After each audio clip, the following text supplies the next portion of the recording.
aqui da cidade de Piracicaba e das regiões do Brasil também, porque eu sei que o Nido já viajou esse Brasil inteiro aí levando o evangelho. Nido, seja muito bem-vindo aqui conosco, viu? Muito obrigado. Bom dia a todos que estão conosco nesse momento.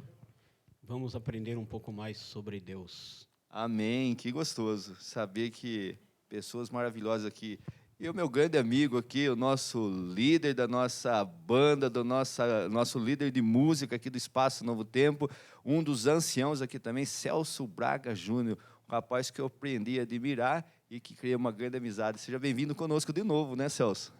Eu agradeço mais uma vez o convite, Lincoln. Eu, na verdade, é que admiro o trabalho de todos vocês, o trabalho da nossa equipe de louvor, sempre tenho elogiado o trabalho e o comprometimento de todos.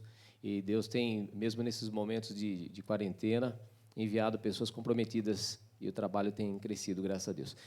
Feliz sábado a você, Lincoln, Nido também, um prazer muito grande. Feliz sábado a vocês que nos acompanham. Que gostoso poder estar aqui. Mesmo nesses momentos, a gente tem essa oportunidade. Mas falta uma coisa, né, Lincoln? Falta a nossa comunidade. A gente não vê a hora de realmente poder abraçar todos vocês, estarmos juntos.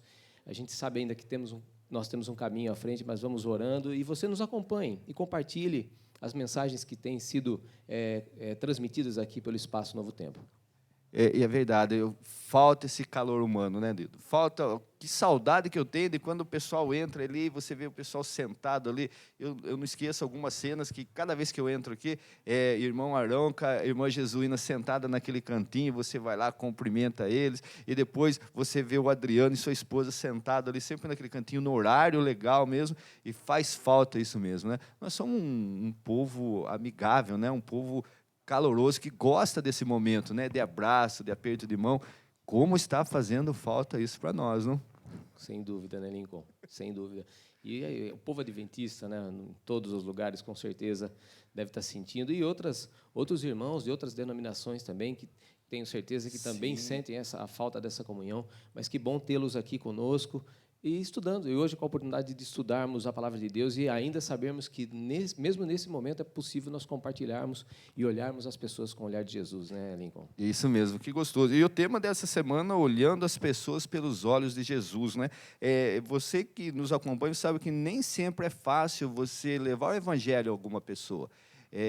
E as pessoas muitas vezes não estão querendo ouvir, e a gente encontra vários tipos de pessoas. Então, o tema dessa semana vem nos mostrando, né, como olhar essas pessoas pelos olhos que Jesus olhava, né, como que Jesus trabalhava, como que Jesus fazia, o que nós podemos aprender aí de lições de alguns episódios, né, da vida de Jesus aqui na Terra, nos ensinando, né, Lindo? Como que a gente pode abrir o nosso tema olhando as pessoas pelos olhos de Jesus? Às vezes nós temos dificuldade em entender, porque nós nos conhecemos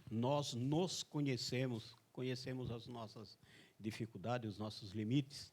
Mas o versório da lição dessa semana diz: vinde a mim, e eu vos farei pescadores de homens. Jesus está fazendo um convite para todos, aqueles que quiserem ser discípulo de Cristo durante 24 horas. Isso não quer dizer que eu tenho que largar a minha profissão, a minha família, os meus afazeres, para me dedicar a Deus. 24 horas por dia deve ser a nossa missão aqui nesta terra. E o engraçado é que a quem Jesus chamou, na verdade, eles eram pescadores mesmo, né? E eles, ao pescarem, os peixes que eles capturavam logo morriam.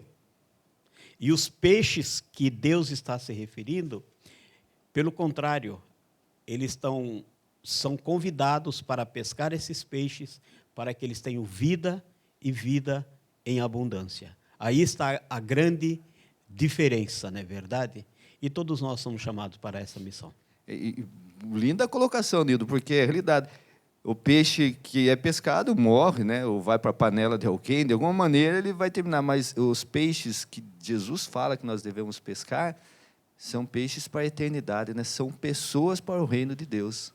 Que vivam eternamente. Exato. E se nós pegarmos Salmo 139, verso 16, o salmista diz assim: os teus olhos viram meu corpo ainda informe, e no teu livro todas essas coisas foram escritas, as quais iam sendo dia a dia formadas, quando nem ainda uma delas havia.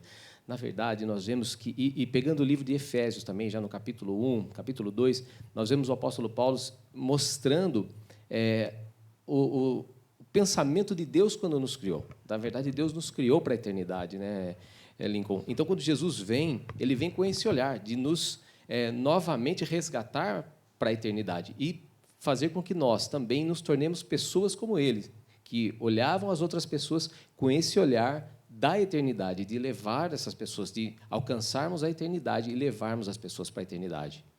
Legal. Você está vendo, pessoal? Estamos apenas começando. Dá tempo ainda de você mandar aí o link para os seus amigos, aquele que você gostaria que participasse conosco, né? Manda lá, manda um recadinho. Olha, está muito legal aqui. O pessoal está falando de como Jesus olhava as pessoas, que nós devemos ter esse olhar para cada uma das pessoas que estão à nossa volta. Jesus era, assim, um ganhador de almas por excelência, né? E ele revelou princípios básicos na sua palavra que nós devemos, sim, colocar em práticas no nosso dia a dia, para que possamos, de alguma maneira, levar alguns para o reino de Deus. Celso, aproveitando que você fez essa colocação aqui, a gente tem no tema de domingo uma história que ilustra assim, o plano de Deus para os seres humanos. A gente vê uma história aqui que é sobre fé, sobre amizade, sobre alegria, e no meio de tudo isso tem um que aparentemente não tinha tanta fé assim, mas mesmo assim recebeu o aconchego, o abraço dos seus amigos e de Jesus. O que a gente pode aprender assim com esse tema, o segundo toque? Lincoln, na verdade, tem muitas lições já em todos os textos bíblicos, né? Mas a gente pode ver muitas lições nesse texto, que começa falando que Jesus fez, né, muitos milagres, e o único milagre onde Jesus, na verdade, operou em duas partes, né, em duas etapas, foi esse milagre do cego. A grande colocação do texto vem aqui sobre essa questão do segundo toque, então, de Cristo, para que ele recebesse o milagre.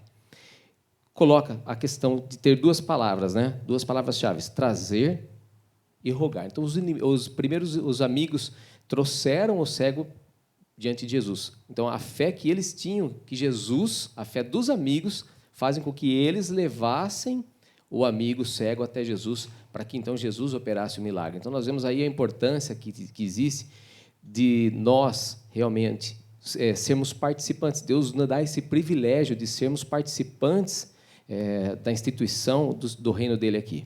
E nós temos a possibilidade, né, de aceitarmos esse convite de Jesus. Vemos já o texto-chave, né? Vinde após mim e eu vos farei pescadores de homens. Então, nós aceitarmos isso e sermos instrumentos de Deus para levarmos as pessoas até Jesus. Trazer e rogar. Então, eles trazem e rogam. Mas, antes deles trazerem, uma coisa que é importante nós termos, Lincoln, e todos aqueles que estão nos assistindo, nós precisamos ter empatia. Nós precisamos nos colocar no lugar das pessoas. Porque como é que eu vou trazer alguém para Cristo se eu não me coloco no lugar dessa pessoa? Se eu não sentir empatia, se eu não desenvolver essa habilidade da empatia. E isso vem após nosso conhecimento do Evangelho, nosso convívio com Cristo, esse amor ser colocado no nosso coração, a gente poderia traduzir essa empatia como o amor incondicional, o amor que faz desinteressado, e nós realmente nos desejarmos entender essas necessidades das pessoas para levá-las, nós nem vamos levá-las. Então, primeiro a empatia, depois o trazer, e depois o rogar, com confiança naquilo que Jesus pode fazer pelas pessoas. Tem um outro ponto que é muito importante aqui, que é uma aplicação para nós, e agora a gente pode deixar para o Leonídio continuar, para eu não falar tudo aqui, né? Mas tem um ponto muito importante, que é uma aplicação pessoal, né? Que vamos lá. Eu queria até colocar, eu estive conversando com a minha esposa, com a Mena, e eu assisti alguns comentários, né, procurando a resposta para o segundo toque. Porque Jesus não necessitaria de um segundo toque, não necessitaria de barro, de saliva, nada, para curar aquele cego. E eu fiquei procurando, e eu não encontrei a resposta. Aí encontrei uma que me deixou satisfeito, que foi um rapaz que disse assim: eu não sei, porque a Bíblia não relata, mas ele fala das aplicações, Nido, que nós podemos usar nesse episódio da vida de Jesus. Jesus, como o Júnior disse, ele se colocava no lugar das pessoas, ele praticava a empatia, assim como nós devemos praticar também. E ele sabia que aquele rapaz havia sido cego a sua vida toda. E, de repente, se Jesus poderia fazer isso. No primeiro toque, abrisse tudo, ele iria ficar extasiado diante da luz, diante da claridade. E Jesus, então, primeiro, ele foi trabalhando, deu o primeiro toque e depois perguntou como é que ele estava vendo. Ele estou vendo os homens como se fosse árvore, não estava nítido ainda. E quando ele viu isso, quando o cego sentiu isso, ele teve mais fé ainda. Se agora ele já estava, não importava que ele tivesse vendo os homens como árvore, ele já estava vendo. E isso aumentou-lhe a fé. E Jesus foi trabalhando, e finalmente Jesus deu o segundo toque. Aliás, o toque, mesmo sem a saliva, já era costume lá no tempo dos judeus, eles colocarem a mão nas pessoas, as pessoas que tinham necessidades especiais e etc. E foi isso que Jesus fez, só que Jesus completou com outra coisa, com a saliva. Agora, no segundo toque, ele não pôs mais saliva, ele simplesmente tocou, e aí o homem, já livre de ficar extasiado diante da luz, agora ele já tinha fé suficiente, porque já havia aberto os olhos, e agora ele estava enxergando nitidamente. Então, quer dizer, por etapas, às vezes nós levamos a mensagem para as pessoas e elas não vão aceitando de repente. Ela vai até um certo ponto e depois ela pede, olha, algumas pessoas fazem isso, não vinha mais na minha casa tal. Porque é muito peso, como que se diz assim, é muita informação, muita luz, né? Num momento e é só. muita mudança que a pessoa tem que tomar. Aí depois, na segunda oportunidade, aí ela aceita Jesus e toma as decisões necessárias. E se a gente até pensar, eu não sei, cada um tem a sua experiência com Cristo, a nossa experiência pessoal, eu vou pensar na minha experiência pessoal, quando eu recebi o primeiro toque de Jesus, você recebe a luz, e muitas vezes a gente continua enxergando as pessoas como árvores que se movem. Às vezes a gente recebe aquela luz e fala, recebi a verdade, e a gente se apega na verdade, mas continuamos olhando as pessoas como coisas, quando, na verdade, Deus deseja que a gente olhe as pessoas como pessoas que também, como nós, são candidatos ao reino eterno. E daí passa a operar no nosso coração esse desejo de falar essa verdade que a gente recebeu. Então, é maravilhosa. A palavra de Deus, quando o Espírito Santo atua, vai revelando as verdades para a gente, e aquilo que cada um de nós precisamos aprender e mudar, né, Lincoln? E uma coisa falada aqui, eu achei muito interessante, foi também que já me aconteceu com experiência, e com certeza já deve ter acontecido com vocês também. E o que você que está nos assistindo também, de você levar a mensagem para alguém, você terminar uma série de estudo bíblico, fazer outra, a pessoa já está sendo doutorada, né, em Bíblia, mas não teve um start ainda de realmente falar, nossa, eu preciso me entregar para Deus. E nós, com amor, com empatia, com carinho, dedicação, porque levar para as pessoas para Jesus não é uma experiência fácil. Precisa ter paciência, né? Dedicação, você tem que tomar seu tempo, né? Você tem que estudar a Bíblia para saber o que você vai falar. Então, ontem eu estava conversando com um casal muito amigo meu, não sei, até disse que eu esperava que eles tivessem assistido hoje, mas é a Bárbara e o Luiz Henrique. Se vocês estiverem assistindo, aqui o abração nosso também do Lições da Bíblia para vocês. Mas ele disse uma coisa assim, eu achei muito interessante, que ele foi convidado para visitar uma certa denominação, ele foi ali, mas as pessoas o trataram assim como se ele fosse um pecador. E todos nós somos pecadores, né? E ele ficou muito triste, ele falou, me senti muito mal naquele lugar. Então, de você entender que nós somos pecadores, tanto quanto aquele que está recebendo a mensagem. A nossa empatia por ele, de se colocar na situação dele, saber que eu também sou pecador e eu preciso, né, conhecer a Jesus, e ele também precisa. E você usar, então, o seu tempo, o seu dinheiro, o seu status, o seu lugar, a sua casa, o seu carro, para que essa pessoa tenha um encontro com Jesus, e pode ser que não seja na primeira, na segunda, na terceira vez, né, Nido? Pode ser que demore. Eu estudei com uma família em São Paulo, já há muitos anos, eu não vi o resultado desse batismo. Ou melhor, desse estudo. E um sábado eu estava numa cidade lá no litoral paulista, Praia Grande, e como a gente é adventista, nós fomos à igreja e me convidaram para passar a lição em uma das classes. Eu estava passando, e naquele dia a lição dizia mais ou menos o assunto desse trimestre, sobre como pregar, como viver, como levar a mensagem. Aí uma senhora da classe diz assim, foi assim que você fez comigo. Aquilo me pegou de surpresa, pois eu não conhecia a mulher. Eu falei, mas como assim? Ela falou, deixa terminar o culto que eu vou conversar com você. Aí depois ela veio falar comigo no final, falou, você lembra ali na Vila Matilde, você ia na minha casa às terça-feira à noite, meu irmão tocava violão, e você ia estudar a Bíblia com a gente. Olha só. E meu irmão gostava muito das músicas de Roberto Carlos. E aí ele começou a tocar música de Roberto Carlos e você cantava. Então, antes da gente estudar, a gente cantava muita música de Roberto Carlos.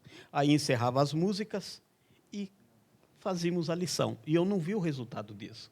E ela disse, hoje todos nós somos adventistas. Amém. Meu irmão é adventista, eu sou adventista, casei com um rapaz adventista, a minha família é adventista. Amém. Então, precisou, não sei como foi a forma que aconteceu, mas a mensagem ficou. Eu acho que plantou uma sementinha, outro veio regou, né? Outro veio podou na hora certa e assim chegou o momento da colheita, né? Exatamente. A palavra de Deus não volta vazia, essa é a promessa de Então, Deus, né? alguém disse uma vez para mim, até uma crítica velada, que eu não tinha método para estudar a Bíblia com as pessoas. A princípio eu fiquei triste. Mas depois eu pensei comigo, mas não existe método para pregar o Evangelho. Qualquer método é método, até sem precisar falar. E Jesus usava muitos métodos, né, Celso? Porque a gente vê aqui na história de uma lição de aceitação que o método que Cristo usou ali foi fascinante, né? Uma pessoa que eles não havia achego, né, assim, entre judeus e samaritanos, já havia uma intriga antiga de séculos, né? E Jesus usa um método que improvável que alguém tivesse um método desse para a pessoa aceitar Jesus. Então, é interessante que, como todos os textos, tudo tem uma aplicação, os princípios realmente, para todos nós hoje. Nós vemos aqui a lição de Jesus se aproximando da mulher samaritana, sabemos a condição das mulheres naquela época, e ainda sendo samaritana, ainda tendo vários maridos. Então, seria vamos dizer, uma pessoa que, para o judeu, de maneira alguma, eles se aproximariam. E ainda, a lição vem falando que eles esperavam que Jesus entrasse ali, talvez, num debate teológico. Então, nós vemos a importância de nós não olharmos as pessoas com preconceito. A gente tem preconceito de todas as coisas. Não tem como, talvez, a gente olhar, vai vir um pensamento, mas a gente tem que aprender a dominar esse estranhamento que vem na nossa mente com relação à questão das diferenças culturais, sociais, teológicas, cristãs e outras situações que a gente entende que as pessoas são diferentes. Na verdade, temos que Jesus, sempre com esse olhar, é mais uma candidata ao reino dos céus, que eu vim aqui para resgatar. Né? Então, eles tinham uma diferença, porque aquela região de Samaria tinha sido repovoada por povos ali da Mesopotâmia, que tinham um templo, né? Tinha sido levado um sacerdote lá para instituir os rituais do templo, semelhante aos dos judeus, porém, eles misturavam isso com as práticas pagãs que eles tinham herdado. Então, os judeus se colocavam como superiores. E quantos de nós, talvez, não nos coloquemos superiores, porque entendemos que existem outros cristãos ou outras pessoas que creem em Jesus, que creem em Deus e que têm práticas diferentes das nossas. Mas Jesus mostra que nem isso, nem por eles terem práticas, inclusive práticas ali de adoração, sacrificando filhos, né, ao fogo, para Abimeleque, quer dizer, práticas que a gente nem imagina. E a gente olha para as pessoas porque têm práticas diferentes da nossa, a gente acha que essas pessoas nunca vão ser candidatas ao reino dos céus. Então, nós, como cristãos, como adventistas do sétimo dia, também temos uma aplicação muito forte desse princípio para nós. Nós realmente olharmos de uma forma a não colocar um preconceito para essa questão cultural, né? O próprio Jesus, quando ele mostrou que ele ia passar por dentro de Samaria, que era para os judeus era ilegal atravessar Samaria. Samaria era como se Jerusalém, a região ali era como se Piracicaba fosse Jerusalém, Americana fosse Samaria, e Jesus precisava ir lá para Campinas. Né? Então, o que os judeus faziam? Se fosse aqui, ele saía por aqui, passava lá em Andava quilômetros a Capivari, mais. tinha que pagar pedágio, passar por Capivari, para poder chegar, para escapar de Samaria. E os judeus faziam isso, eles iam pelo vale do Rio Jordão, que era um lugar perigoso, eles tinham que passar dentro de Jericó, na região, naquela estrada de Jericó, onde ocorreu o problema ali Havia ladrões. ladrões. E se eles pegassem via reta, era muito mais simples. Mas Jesus sabia da necessidade daquele povo. Eles eram assim, não é porque eles queriam, eles foram instruídos assim. Judeus e os assírios, quando exterminou com as 10 tribos de Israel, ele mandou algum líder ali, quando eles tinham dificuldade, ele mandava algum líder religioso, mesmo judeu, para tentar amenizar a situação. Só que uniram-se, como você já disse, as duas, uma religião mística ali, e Jesus sabia. E aquela mulher indo a meio-dia ali, que era o horário de maior calor, ela estava indo no horário que não tinha movimento, ela estaria ali sozinha, porque ela sofria preconceito devido à sua atividade social. E então, Jesus sabia de todas essas coisas. Ele foi quebrando os métodos, e quando ele foi conversar com a samaritana, Jesus disse para ele, ela disse para Jesus, mas eu sou samaritana, e você é um judeu. E Jesus, ele não se preocupou com isso, e ela também não sabia que Jesus sabia a vida dela. E aí nós conhecemos a história, na verdade, o resultado de tudo isso. Nós temos que quebrar preconceito. A palavra de Deus diz, ide. E quando ele diz ide, ele não fala ide, igual a lição que nós aprendemos hoje aí, do missionário, que abandonou a casa dele na Austrália e foi para um lugar completamente longe, é só sair de casa. Que aí já tem pessoas ali precisando de Nido, conhecer aproveitando essa deixa sua, começando de missionário, vai para a Austrália, vai para a África, tudo. Nós temos um tema aqui logo em seguida da mulher samaritana que fala sobre comece onde você está. Exatamente. E ele vem contando aqui a história um pouco de André, que André não se preocupou em correr grandes regiões lá para pregar o evangelho. Ele começou onde ele está. E o que a gente pode aprender, então, com a lição de André? André, ele era menos espiritual que o irmão dele, Pedro. Mas e nós encontramos ali a diferença entre os dois. Pedro, num sermão, chegou a conquistar 5.000 pessoas para Jesus, mas a Bíblia não fala nada de André. Mas fala de André sempre apresentando pessoas para conhecer Jesus. Inclusive, o próprio Pedro foi André que apresentou a Jesus. E ali naquela multidão, a lição da Escola Sabatina enfatiza, que ele conversava com todo mundo, inclusive com aquele garoto que tinha uns peixinhos ali. Então ele sabia. Ele era aquele que ficava por trás dos bastidores, mas ele fazia a parte dele. Há lugar para todos na obra de Deus, não importa. O importa é que nós façamos. E o trabalho de André era conversar com as pessoas. E onde ele estava, né, Celso? Porque ele não escolhia lugar, não. Eu estou aqui, tiver alguém que possa falar o evangelho. Mas agora eu vou dizer para você, é mais fácil a gente pregar longe da nossa casa, porque lá perto da nossa casa, as pessoas sabem quem nós somos, nos conhecem, sabem quais são os nossos defeitos, quais são as nossas dificuldades. Então, fica muito simples a gente ir para determinados lugares, e às vezes a gente até confia que Deus, quando a Bíblia diz assim, ide por todo mundo, a impressão que dá que a gente tem que sair de casa, pegar o avião e ir para outro país. Não, só sair da porta de casa já é o espaço suficiente, que há muitas pessoas, milhares de pessoas, nossos vizinhos, que são dependentes de nós para obter a salvação, para serem encaminhados para a salvação. Inclusive, nós vemos essa crescente na vida de André, né? Ele pregando para a família, depois ali ele se envolvendo com um menino, né? A empatia, né? A capacidade de relacionamento que ele tinha, de saber até o que existia ali naquela lancheira, digamos assim, do menino.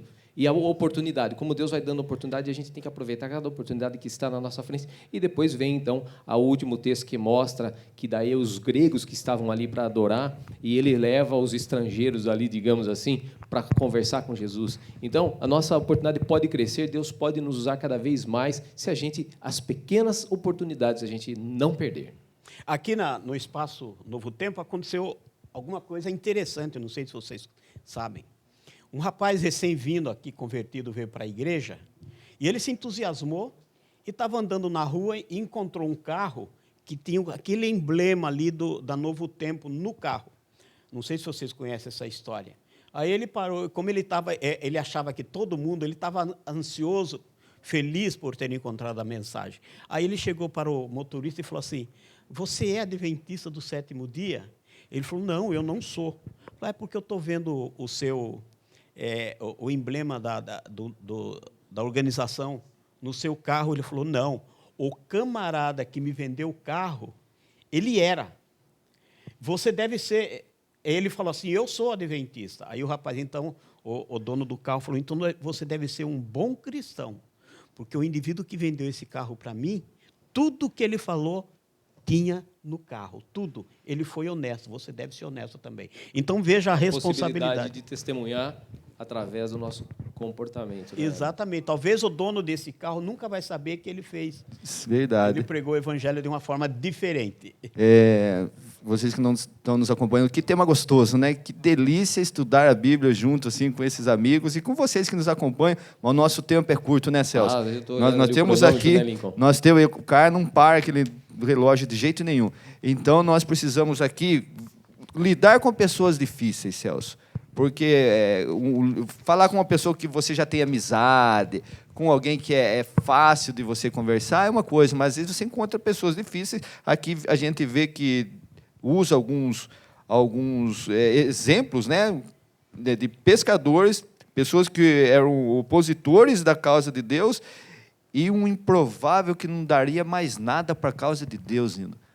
Né, Celso? Que era um ladrão que estava morrendo, cara. Morrendo. Na verdade, nós vemos esse olhar de Cristo, né? É maravilhoso. E a lição vem falando que nós devemos, Lincoln, cultivar essa habilidade de olhar para as pessoas, por mais improváveis que sejam. Então, nós vemos aqui 3 classes de pessoas. Né? Tinha o pescador, que era a pessoa simples, o trabalhador. Depois tinha o escriba, o mestre, o doutor, aquele que era encarregado de explicar as leis e a Torá para o povo de algumas seitas lá.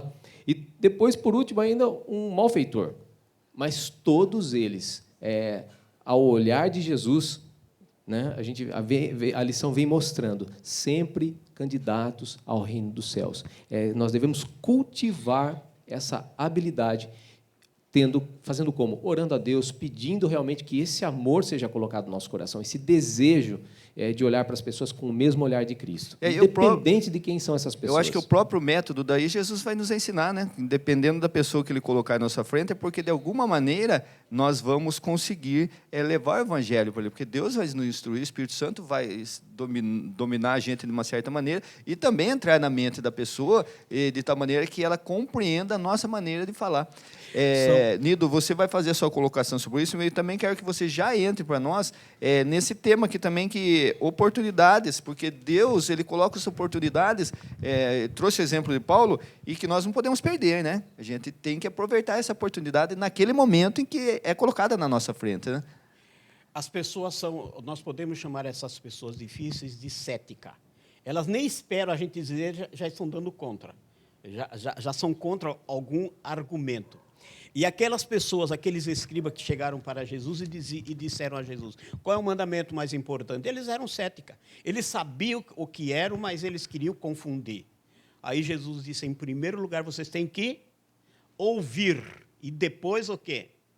Amar ao Senhor sobre todas as coisas e ao próximo como a ti mesmo. Então, nós temos que ser trabalhado. Ao ouvir, vai abrir a nossa mente. Aí nós passamos a nos colocar também no lugar das pessoas necessitadas. E com relação às oportunidades providenciais, nós temos que... Eu sempre peço para Deus todos os dias que nos ensine, nós devemos estar com a mente aberta, com a nossa... intuição preparado para não perdermos nenhuma oportunidade de falarmos com Deus. Aqui, a Bíblia fala, o apóstolo Paulo fala de Filipe, que quando o anjo falou para ele imediatamente foi. Ele sabia que era um alto executivo, o eunuco, não é verdade? São pessoas difíceis de se chegar, mas era Deus que estava falando para ele estava sentindo o toque de Jesus. E nós percebemos isso. Ele foi, era costume naquele tempo de se ler em voz alta, e o eunuco estava lendo em voz alta uma passagem, ele estava lendo Isaías capítulo 53, e aí o Filipe entrou, pregou o evangelho e ele foi batizado, porque ele aproveitou uma oportunidade. O ano passado, de manhã, eu fui no meu convênio buscar um exame médico. Meu convênio é o SUS. É o melhor que tem. Pois é. E eu já saí pronto de casa. Eu pedi a Deus naquele dia de manhã, me ajuda a não perder a oportunidade. Eu fui o primeiro a chegar na fila, logo depois chegou um rapaz, já tinha levado 2 livros. Alguns livros, 2 ou 3, porque eu distribuí todos lá no salão, no convênio aquele dia, da esperança.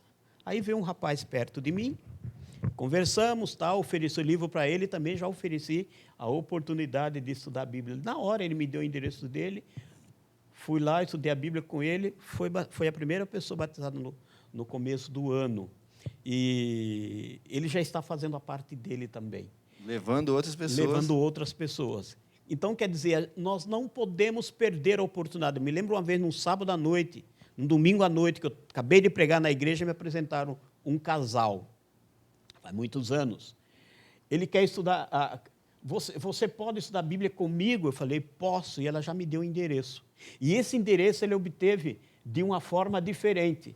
Ela foi comprar um tecido aqui numa das lojas da cidade, e o indivíduo que fez o pacote colocou dentro do pacote o folheto, aquele folheto que tem a volta de Jesus, era o Jair Zatari, lá na Casa São Paulo. E ela já levou preenchido. Na segunda-feira, eu já fui na casa deles.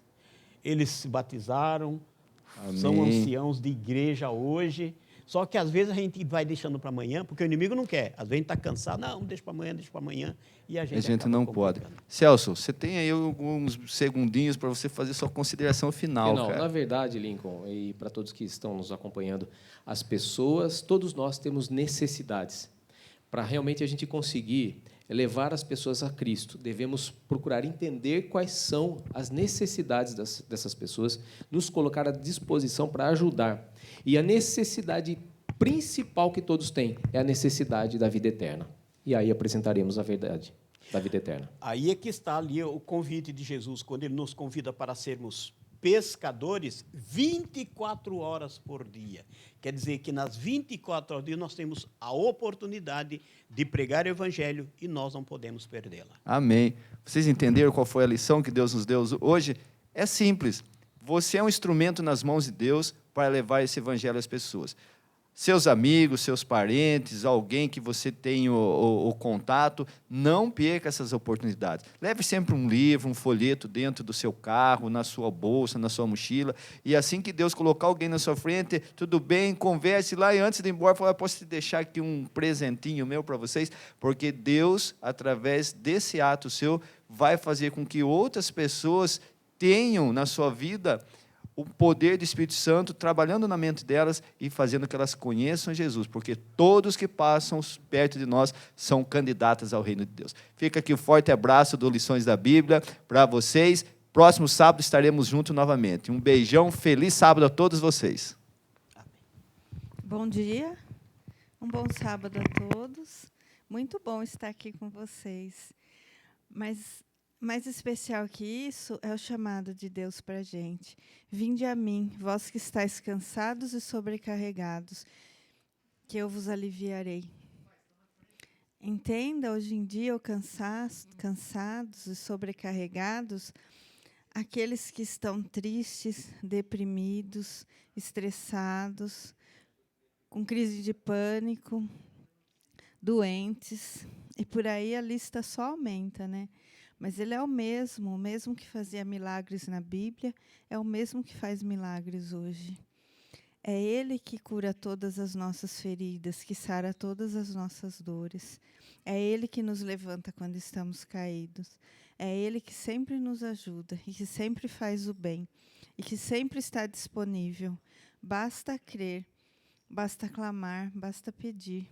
Ele não está com os ouvidos surdos e nem com os braços encolhidos. Ele é o mesmo, Ele ainda cura, Ele ainda salva, Ele ainda liberta. Vamos fazer a nossa oração pela ovelha perdida, por aqueles nossos irmãos que estão afastados de Cristo, e também todos os pedidos de oração que estão no nosso coração, simbolizando a nossa caixinha de oração. Ele não está escrito, mas eu creio que todos têm os seus pedidos no coração. E Deus ama fazer o bem. Está nele isso, Ele ama nos ajudar. Mas a gente precisa pedir, a gente precisa querer também. Não é mesmo? A gente precisa crer que Ele faz. Crer que Ele é quem Ele diz que é. Ele é o nosso pastor e disse que nada nos falta. Tudo Ele provê. Então vamos fechar os nossos olhos nesse momento e orar? Pai amado, como é bom estar na sua presença.